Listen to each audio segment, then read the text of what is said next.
Hello and welcome to the Monster Mechanics Podcast, where we take creatures of myth and media to see how they can be improved. I am your host, Scott Paladin, and with me as always is the Baskin to my Robins, Zach Jaquays. What are we talking about today, Zach? Today we are talking about the Hutts. So when we say Hutt, we are talking about the species to which Jabba the Hutt is the most famous member from the Star Wars universe. It was when that movie came out, and for a large portion of my childhood, it was unclear as to what exactly Hutt meant. It sounded like a title to me, but apparently it's his species name. So he was basically the same as calling someone, Jabba the human, or... Yeah, that's a little bit unfortunate. But yeah, so apparently we're talking about Jabba's species, the Hutts. There's not a whole lot in the original canon. I know that they're expanded on a bit in the Clone Wars series and maybe in Rebels too, which I haven't seen yet. So we're going to go basically just by Jabba. That's it. We're just going to go by Jabba. Okay. Okay. All right. We'll start with, and maybe, we're going to pull one piece of information from the Wikipedia about him, which is that apparently they have 3 lungs, which I love, because that implies, as you suggested, they have trilateral symmetry. Yeah. That would be really cool. I think that's something to look into. Just why stop at just 3 lungs? Why not? Yeah. 3 everything. Yeah. So if by some miracle you've never seen Star Wars, Jabba the Hutt is a fearsome gangster who appears, for most people's watching, will appear first in Return of the Jedi as the head of organized crime on Tatooine, and his appearance is one of a giant slug creature with arms, maybe about 15 feet long, something like that, with a huge frog-like mouth and big old eyes and stubby little arms. And he doesn't look all that physically imposing, but his the power of his criminal organization is great. And then he's sort of the first act villain for that movie, and then is delightfully spoiler warning, I guess, delightfully killed off at the end of that first act before they move on into bigger and better things. I think the thing that bothers me the most about the whole gangster organization is he's a part of the Hutt clan, which is supposed to be a criminal organization, but it's like, I'm part of the human clan. Yeah. The Hutts definitely suffer a little bit from, because their first iteration, the first example of them that we see is a particular character. Now everybody thinks that all Hutts are exactly like that character. They're all criminal gangster lords and stuff like that, which precludes the idea of, Hutt Jedi or Hutt mechanics or pilots and things like that. Oh God, don't put that into existence. Hutt pole dancers, things like that.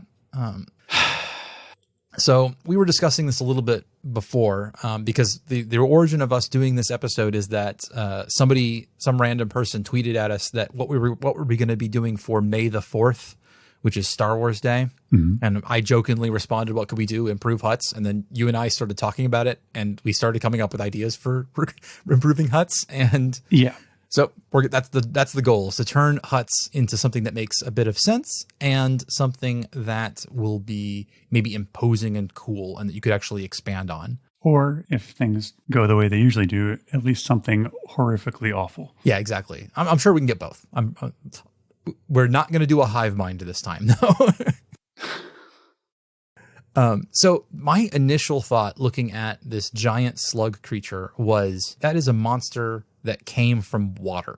We are seeing that something that has been beached and that is outside of its element. And then maybe Jabba is, because he's a godfather of a giant crime organization, he might be kind of less athletic than other examples of his species. Like, he may not be the most perfect example of a Hutt, that they might otherwise be a little bit less corpulent and a little bit more physically threatening themselves. But you can sort of imagine the homeworld they might be from, or at least their particular biome within that homeworld might be much more aquatic, and sort of the image I have in my head is stagnant water but very deep. So like you have these like plants coming up out of the water, and this just murky, like, there is no visibility because of all the mud and silt that's in the water, and there are these places where they could hide, and like those catfish, they could like lower themselves to the bottom and like cover themselves in sediment. And when something swims by, they just come out of nowhere and like swallow it in one big gulp. Okay, that's kind of terrifying. I think that'd be cool. And I think one of the tidbits on the Wikipedia is that Jabba has 3 lungs. And so I think trilateral symmetry would be really cool. Make him look kind of like I'm picturing almost like a sandworm. Yeah, sandworm or a graboid from Tremors. Oh, yeah. Yeah, where they've got this sort of slimy, slinky body that can move them through sediment and mud and stuff really well. And then they've got like a jaw that opens up into 3 parts. I want them to keep like the arms, but add in like a third arm. Yeah, oh yeah, for sure. Like instead of like 2 coming out the side, you have like 1, 60 degrees off from each of the others. That'd be pretty cool. And then those arms are really there for like grabbing onto roots and rocks and things underneath the water, so that they can sort of hold themselves in place. It's not really like those aren't for locomotion. It's just for like sort of grasp, like setting themselves into a location. Something you, I think, had mentioned when we were talking about this earlier was having like their movement be kind of like a leech. Yeah. Where it kind of contracts and expands forward.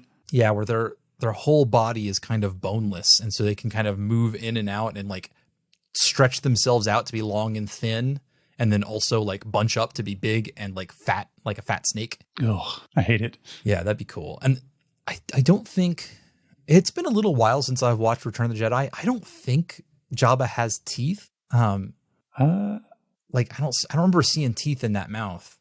Yeah, I don't think so. Let me do a quick image search on Jabba the Hutt, and the only thing I can remember is when he grabs that little thing and shoves it in his mouth whole, which just makes me think that that's how he eats, right? Yeah, as far as I can tell, that puppet does not have teeth. Just whatever you do, don't Google Jabba the Hutt's teeth. It pulls up some very disturbing images. No, I want to see. It's exactly my jam. Yeah, those are pretty bad. I regret that. I like the one with him with braces, actually. So like frogs don't have teeth. Frogs pretty much only ever like swallow things whole.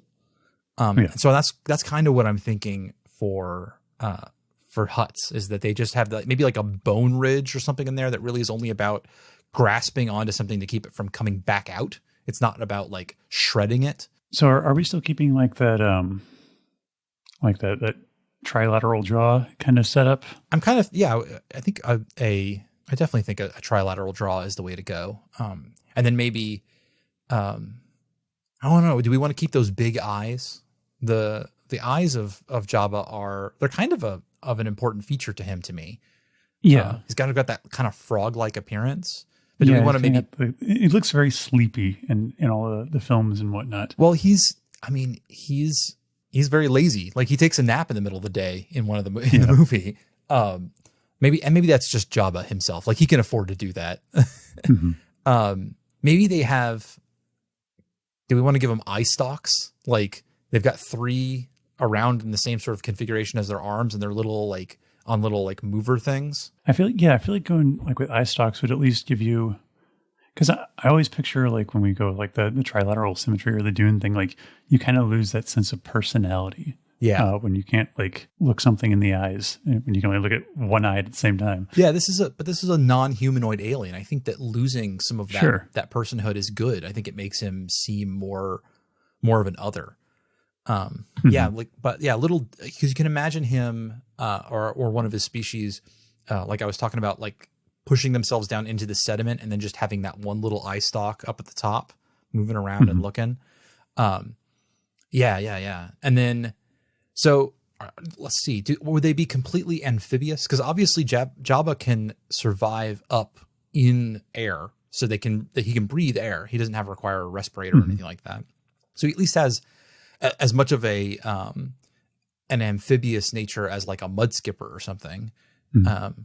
What I'm kind of picturing is like maybe like his stronghold or his lair or whatever you want to call it, like has just like a network of plumbing that he travels through. Oh yeah, that's cool. Yeah. Where in each of the rooms, there's a big pool for him to slide into, and then he essentially kind of flushes himself down the drain and then appears somewhere else. Yeah, I like that. That's cool. Yeah. So yeah, I think maybe like unlike frogs, which spend a portion of their life out on land, the Hutts they're all about water. They never have a stage of their life cycle where they're well suited to water, unless maybe they're reverse of frogs, where the adults are aquatic and maybe the juveniles are land based, because maybe on their planet the land isn't super dangerous. Like maybe all of the real dangers are underneath the water, and so when they're going to reproduce, they slither up on land and lay their eggs or have their live births or whatever it is that Hutts do, like on a beach somewhere, kind of like a turtle, like a sea turtle. Yeah. Interesting. Okay. Yeah. I like that. I like the sea turtle analogy. That's kind of an interesting take. Okay. They basically just have to get their eggs out of the water for safety's sake, bury them, and then slither back into whatever filth they come from. Oh, for sure. Yeah. And they don't have primitive Hutts don't have a really strong family structure. Like they work like sea turtles. They dump a bunch of eggs on a beach somewhere, or they bury them in some sand, and then they bugger off and they never see them again. And the Hutts all sort of when they develop, they get bigger and they slide out into the water, and then they're all individual. In fact, this seems like a species that would be cannibalistic, like in their primitive form, like they would just eat the small Hutts if they came across one. Yeah. Because that's a very frog thing to do, is like, oh yeah, I'm just gonna eat you. It's smaller than me, I'm gonna eat it. Yeah, exactly. Anything smaller than a Hutt is sufficiently food. Yeah. I like the idea that also that like snakes, when they gorge themselves, if snakes eat something quite large, they actually can become vulnerable, because the amount of energy it takes to digest large amounts of food like slows them down and keeps them sedentary for a long time. And so that might explain something of Jabba's behavior, because he is very well fed all of the time, because he's a crime boss and he can just order out whatever he wants. And so he's this big sort of, or whoever he wants. Yeah. He's just this big sort of fat slug, and he doesn't really move around or anything that we see, is because he is very well fed all the time. And that actually slows down his metabolism. It makes it hard for him to move. Interesting. I like that. It's a neat take on that. Yeah.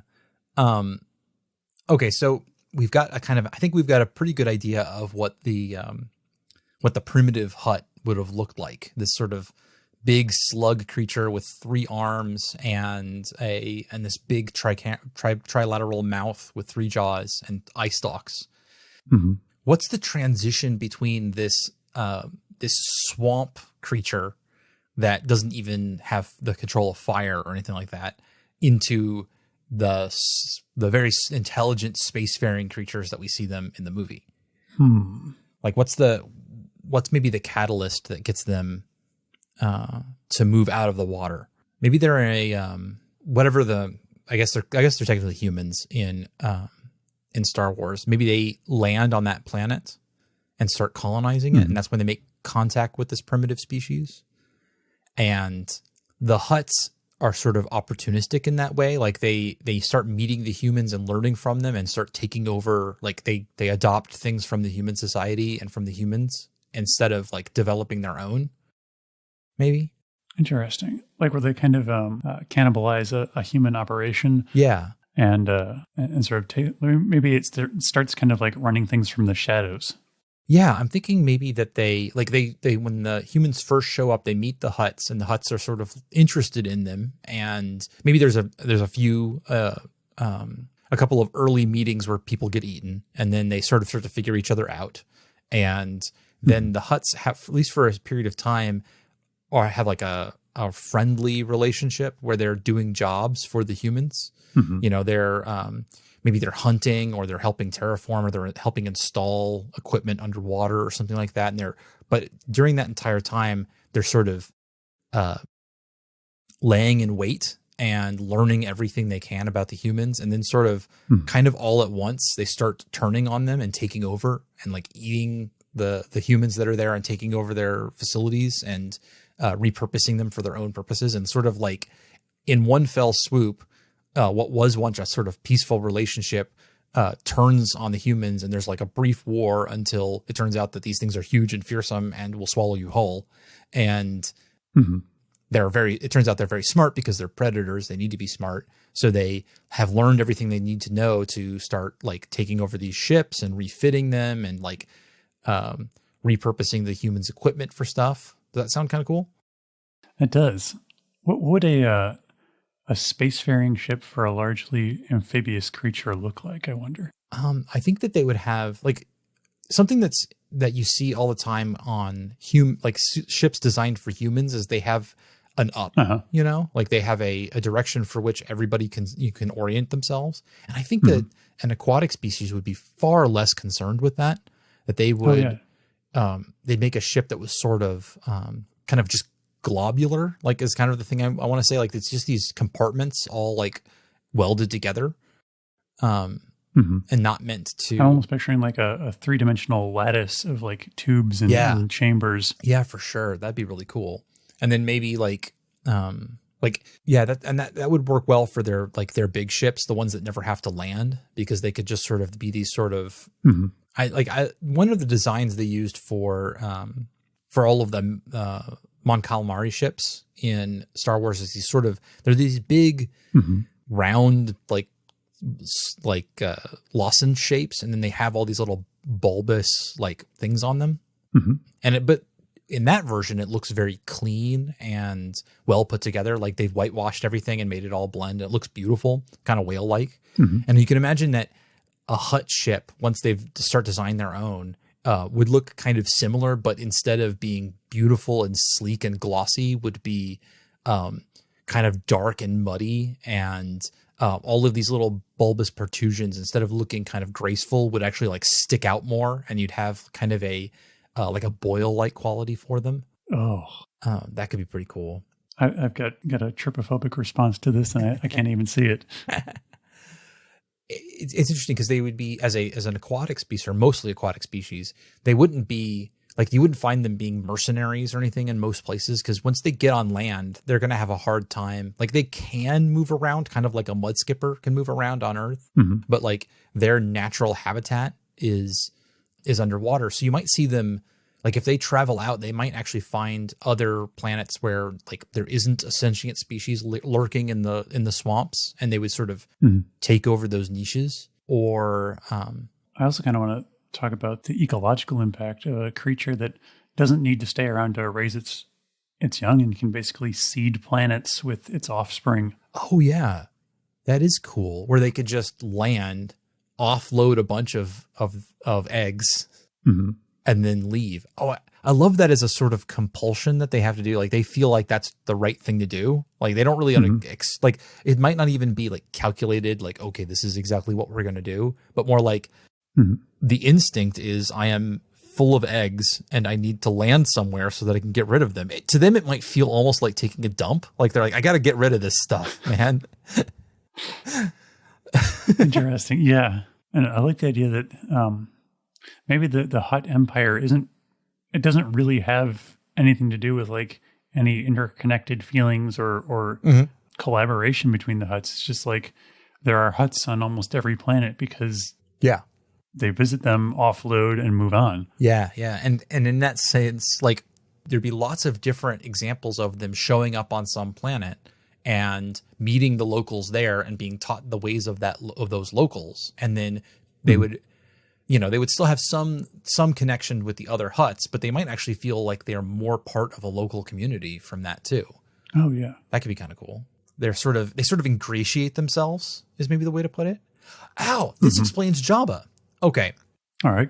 Jabba was left on Tatooine, right? Like he didn't grow up on Hutt, right? Like he didn't grow up on his homeworld. He was dumped on Tatooine with all of the other eggs of his clutch. And because Tatooine is a desert planet to which none of them are well associated, Jabba like was the only one to make it. So then calling him Jabba the Hutt makes sense because he's literally the only Hutt any of these people have ever seen. Okay, yeah, I like that. And then that's a cool take on that. Yeah, and he just happened to be smart enough and conniving enough and like probably worked his way up from like, oh man, okay. Literally probably the only place where there is enough water for a Hutt to get around and be effective is some sort of sewer system. That is probably where he got his start. Like he probably worked amongst the literal of Mos Eisley or something like that for a long time until he started to take over the crime syndicate of that area, and then like grew out. Once he got into a position where he could be management, then he moved himself out of the sewers and bought himself his first palace or whatnot. That could be cool. Yeah. Okay. I that makes Jabba cooler. Like that's cooler than what Jabba actually is. Oh yeah, that's fantastic. What other aspects of Hutts can we look into? I think we have to learn from Jabba, and from what we've also heard is they like to eat prey whole. Like they're not a chewing species, and they don't seem to be a cooking species. So like literally just like have to have stuff like probably for Jabba, he probably has to have seafood shipped in from like outer space in order to have his delicacies that he wants. And they just sort of like shove it in and like digest it. Okay, so going off of the like they are trilaterally symmetrical. Can we back up just a moment please. Before we quit this? So the first thing we see, or one of the first things we see in Star Wars on Tatooine is a moisture farm. Yeah. Okay. What if that's like sort of like in service to Jabba the Hutt, or like he has all these moisture farms, like basically trying to terraform Tatooine in a localized area. Yeah. Or even just gather up enough water to feed his palace. Like Luke and his aunt and uncle might literally have been like shipping off water every season to Jabba's palace for him to have a water park in. Like, yeah, I'm like with him being kind of like a crime boss, I'm almost picturing sort of like a feudal setup where everyone's basically tithing a certain amount of their moisture for sure to Jabba. Yeah, that's perfect. Yeah, that's as far as I'm concerned, that's headcanon now. I like that. Hello, Editor Scott here. The next part of this episode contains a rather fast and loose discussion of Hutt reproduction. It's not particularly gross, but my illustrious co-host and myself are rather imprecise with our language. Specifically, we muddy up the waters between the social and cultural concept of gender with the biological concept of sex. If you can't stomach listening to that, I don't blame you in skipping the rest of this episode. But if you can forgive our word choice, continue on. Okay, so I was thinking, if they're trilaterally symmetrical, I just want to riff on the idea of like 3 being an important number for them. And I'm thinking about maybe like they have 3 genders, 3 sexes. Okay. Where either like one of the few things I can remember from extended universe canon of about Jabba is that apparently they're hermaphroditic. Okay. Which I'm not sure I'm super into. But I love the idea of them having some sort of weird 3 gender system where like they each have something to contribute. Like there's 3 different kinds of gametes or something. Although maybe that doesn't work so well if you have to get 3 of them together at the same time and they're all like in their natural environment, they're all lone hunters. That's maybe just isn't likely to happen. Or maybe it's about like, maybe it can be done sequentially. Like maybe gender 1 and gender 2 meet, they get it on. And then like gender 2 individual goes off and meets gender 3 individual and they do another deed. And then gender 3 is the one that actually lays the eggs. Interesting. That could be kind of interesting. I like the idea of it being kind of complicated, or at least to use the idea of 3. There's a species in an Ian M. Banks book called Player of Games, and I cannot remember the name of the species, but they have 3 genders, and it's the males, females, and the apices, which is like the apex has sex with the male to gather the sperm, and then they have the source of the egg, which they then implant in the females, and it leads to a whole bunch of really interesting knock-on effects in their society. So if you're interested in that concept, go read Play Art of Games. It's a good book. It is kind of interesting to have sort of a rock, paper, scissors kind of effect to the genders or sexes. Oh yeah, that'd be cool. It would lead to, like, rather than one dominant gender, you could have one can beat the other in one aspect or something, like surpasses one in one aspect, and then that one, and we can work on Pokemon logic or something, where what's your gender? Fire type. Oh, actually, that's a joke, but I kind of like it. Not specifically fire, but earth, air, and water as being the names of their genders. Interesting. Because those are the environments where each of them, maybe they have an advantage in those environments. Okay, interesting. Yeah, where like the air gender has a greater capacity to breathe air and like survive longer without drying out and stuff like that. And so they're the ones that have to go up and actually lay the eggs. Mm-hmm. And then the water gender is the one with the best swimming capacity and like is the one that moves most quickly through the water. And so they're the sort of intermediate step between the other two genders. They're the ones who they meet one and then they meet the other because they're the strongest swimmers. And then you have the earth gender, which is they're the ones who like spend the most time deep in the like silt and like they actually dig hovels and stuff like that for themselves. They dig burrows underwater. That'd be really cool. And then where that idea is very alien to us, in the idea that like your gender like is about like an element. I love that, attaching that to a creature. No, yeah, that's a really cool idea. Another kind of going with that sort of trilateral aspect is whereas our brains are divided into two halves. What if there were like 3/3 to a Hutt's brain? Like one side for logic, one side for emotion, and then one for some third aspect. What's a good third aspect for that? Or you could divide it. You could divide it into 3 different sections where it's like, you know, they don't really distinguish between emotion and logic, but maybe it's more like, it's so ingrained into our way of thinking about thought that like I'm having a hard time thinking of a different example. Yeah. I do like the idea of them having a sort of 3-lobed brain. Which I think definitely shouldn't be in their head. I think it needs to be something really weird, like it's in their like midsection or something like that. Like it's deep in their core. Maybe it's not even a brain, but like an overly developed spinal cord situation. Like it's a central nervous column or something like that. And so it's this big long snake-like thing that when they change shape and like contract in and out, it actually like kind of affects their brain a little bit because it's having to change shape at the same time. Maybe they only have maybe they only have 3 senses, like audio, visual, and sense, or maybe they don't have taste and smell or something like that. Yeah. Or maybe they don't distinguish between touch, taste, and smell. To them, those are a single sense. Much like you can feel something on your tongue without tasting it. And you can also and then to them, they might have those same receptors all over that like do the tasting, the sort of chemical receptors. They're just concentrated inside the mouth. And I mean, if they're just swimming through muck, like constantly, taste probably isn't a huge factor for them. Well, yeah, but also like scent, being able to track things underwater and find out where your prey is through it could be very useful.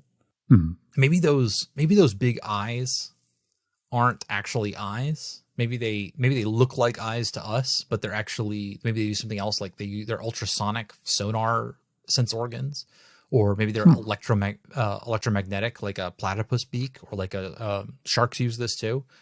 That could be cool. Or maybe they just have, maybe they don't have just 3 senses. Maybe they have a large number, like other creatures. Maybe it's 6 or something like that for them. So they can get to something divisible by 3. Then I guess that means they definitely are going to have a like 3 fingers on each hand, 3 ends to the hand, like a thumb and 2 fingers, or maybe they're just sort of tentacly, like they don't have bones in them. They're just kind of it just kind of comes out like a star shape, and that's what they use to grasp onto things. This doesn't have any basis for anything else we've been talking about, but I kind of love the idea they have a beak in their palm. Like it's not a mouth. it's just a beak. Like, it's just 3 little teeth that they can use to like take bites out of stuff and like grab on, and like that's their manipulative. Gross. It's like for opening cans and stuff nowadays. Like, they'll make up for their lack of teeth in their mouth, I think. Yeah, these guys are gross. They should be gross. That is kind of our brand. Yeah. But I mean, like, moreover, just like when you see Jabba, he's supposed to be gross. Like that's his role in the story, is that he's this giant gross monster that has to get strangled to death. Yeah. If you want to go kind of the gross route, Always. You know, grubs, how they have kind of like that like row of like dots down the side of. Yeah. Like I'm picturing something like that, but like trilaterally. Oh yeah, perfect. You know, maybe we drop the eyes on stalks, and instead those dots are some sort of sense organs. Okay, yeah. Like they could be alternating between like an electromagnetic sense organ like a shark has, and then every other one is one of those, and the ones that aren't those are like primitive eyes. Instead of being like full binocular or trinocular vision for them, they're basically just like little photoreceptors. Yeah, basically photoreceptors, where they can get kind of like an idea of light or dark if there's something blocking light from that section, and they make up for the individual lack of clarity from each of them by just having a ton of them all down their body. That's cool. And that also allows them to have more options for seeing when they're covered in slime and muck. Exactly. And it gives them not a clear picture in all directions, but they have some vision in every direction around them. Like they can't be snuck up on, which is cool. I like that. Very, very spider-like in that regard. Yeah, for sure. That's awesome. And let's see, what else can we talk about? What else could Hutts have? What are the gross things? What are the gross things? I like the idea that there's an idiom, which is like, you can't sneak up on a Hutt. Yeah. Like that sounds good. Like that's something that people in the Star Wars universe could say. It's like, oh no, you can't sneak up on a Hutt. And they get a reputation for always looking around and seeing every angle and all that stuff. That'd be really cool. Because they're all about planning. Because as ambush predators, they're all about planning out a trap, you know, and getting people into a situation where then the Hutt has all the power. Yeah, I do like the idea that they're a big race. They're a big schemer. Yeah. As a race. Like, yeah.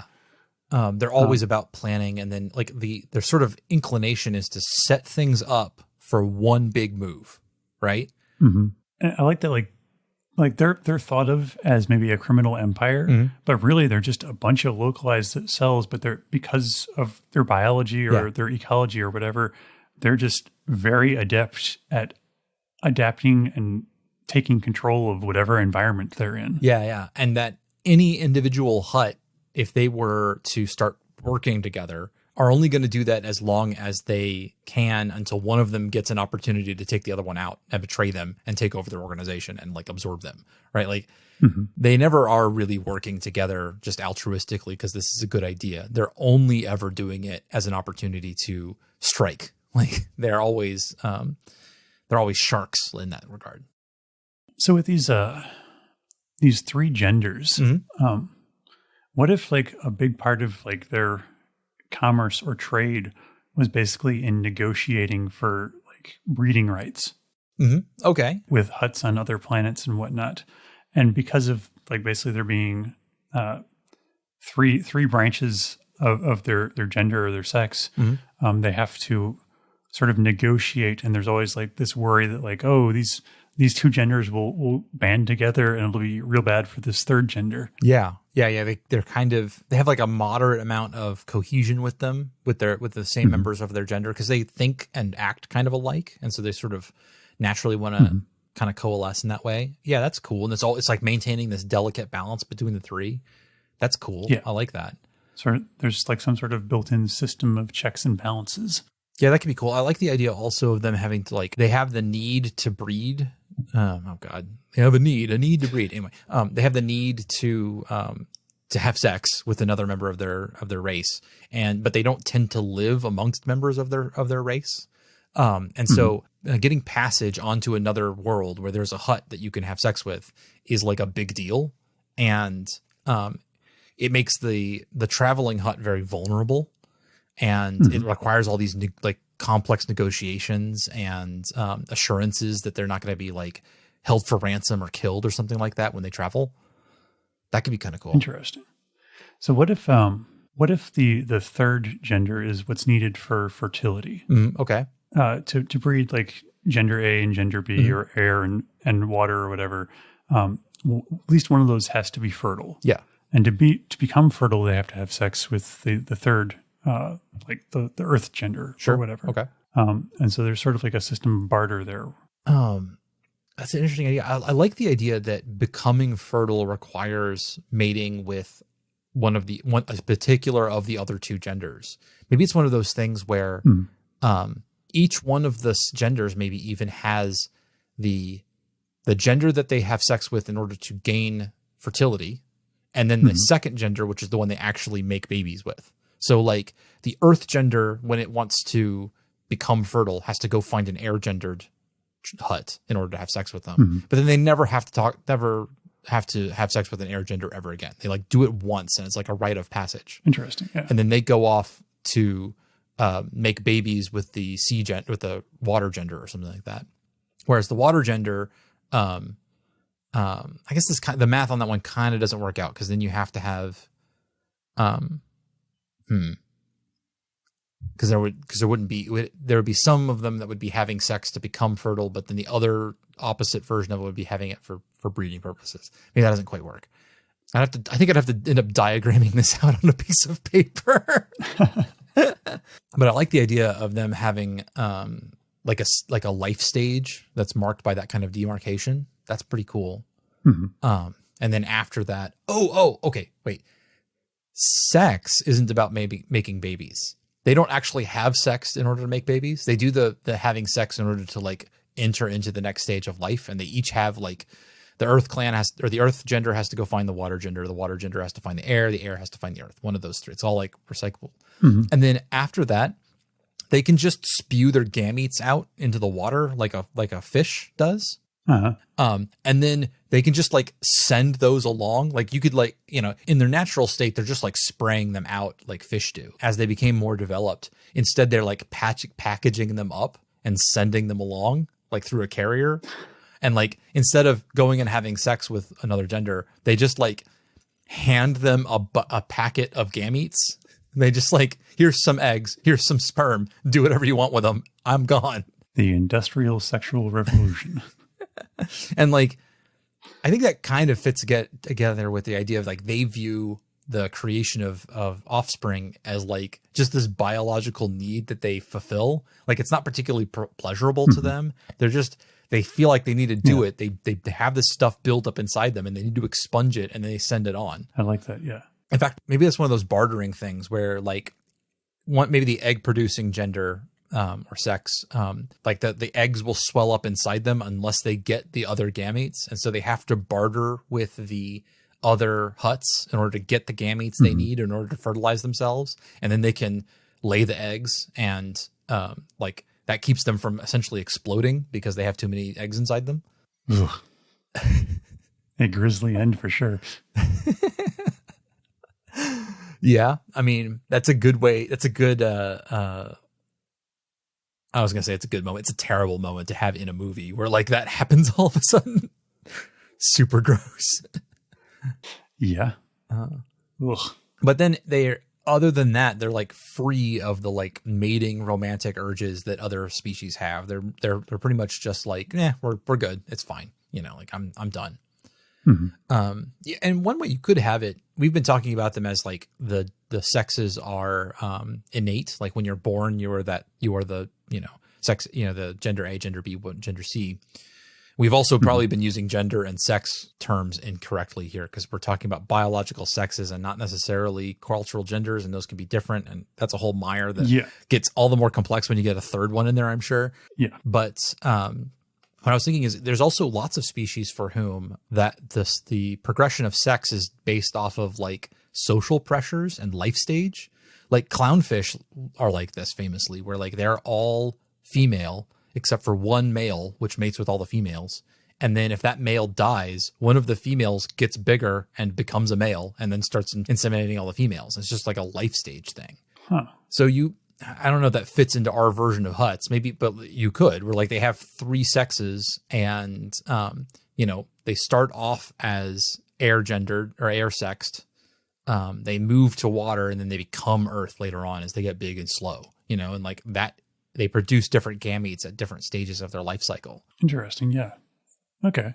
That'd be cool. It also would allow you, I mean, I really like our version of the way their bodies are put together, this big slug with 3 arms and a big old mouth at one end that just swallows things whole. Mm-hmm. If they're going through some sort of distinct life stages, you could give them like 3 different, maybe even drastically different body types. Okay. I think for ours, it would be something more like the small, like the air gendered one or something like that is small and like it's compared to the rest of its body, its arms are still quite big that allow it to move over land well. And it's got stronger arms to like move it through, like it can even climb a little bit, and it has more of its internal capacity devoted to the lungs so that it can survive better out on land, and it moves faster out on land. Mm-hmm. And then it gets into the water and it becomes this as it moves into the next stage of its life, kind of like a frog moving into, or tadpole to frog stage. It like its body swells, or not swells, becomes longer, and it becomes like this long eel-like snake creature that moves through the swamps. And maybe that one isn't quite such an ambush predator. Maybe that one is more of a hunter. More of a hunter. Yeah. It becomes a hunter. Then as it gets later in life, it turns into that 3rd sex, the earth sex, and that's when it becomes this big fat slug-like creature that like burrows down into the silt to wait in ambush for things. Okay, yeah, that's a really cool life cycle. Yeah, that's neat. In fact, in this if this was what a Hutt was, I would propose that the creature in the first Death Star's trash compactor should be a Hutt then. Because that would be cool. Oh yeah. Instead of whatever it was. I know the scene you're talking about. Yeah. I think it's one of them. There's they renamed this monster when they made it a D&D creature. So it's either an Odiug or a Dianoga. And I cannot remember which one is which. The Dianoga is from Star Wars. The Odiug is from D&D. Okay. Yeah. So it's the Dianoga then is the trash compactor beast. Okay. Small, tidbit from the old school levels of Star Wars canon is that, and this may not be the case with the Dianoga, but a ton of the minor characters in Star Wars were named by the trading card system that they created. Like, interesting. When only the original series had come out, and I don't even think they were probably doing extended universe books, but they weren't big or anything like that. Lucasfilm made trading cards for every single character that ever appears on screen in any of the 3 Star Wars movies. If you like, the guy running through Bespin with an ice cream maker probably has a card, and they handed all of these these frames from the movie. They had to have a little spiel on them about who this character was and a name. And they just handed all of these to some dudes and were like, here, name all these characters. And so every character that appears on screen in any of the 3 Star Wars movies has a name. And it was just some dude in a closet somewhere at Lucasfilm marketing being like, I guess that's a Dianoga. Okay. I guess this Jawa's name is Utini because one of them yells that. Okay. And then all of them have names, which I think is hilarious. And they're still quote unquote canon to this day because that was part of the levels of canon back in the day. And there has probably been a book written about every one of them at this point. I have to admit, book or short story. I had when I was 12, I think I got a book that was like Tales from Jabba's Palace. And it was a bunch of short stories about various characters in Jabba's Palace and what was going on with their lives. And I devoured that back when I was a kid. That was so cool. The only one that I can kind of remember is there was a story about the Rancor Keeper, the guy who kept the Rancor. And it was this whole thing about how he was the beast keeper for Jabba, and he all he wanted in his life was a Rancor. He wanted one so bad. And eventually he got the go ahead to order one, and it showed up, and they used to go on little adventures out in the desert of Tatooine at night. And it was like a boy and his dog story.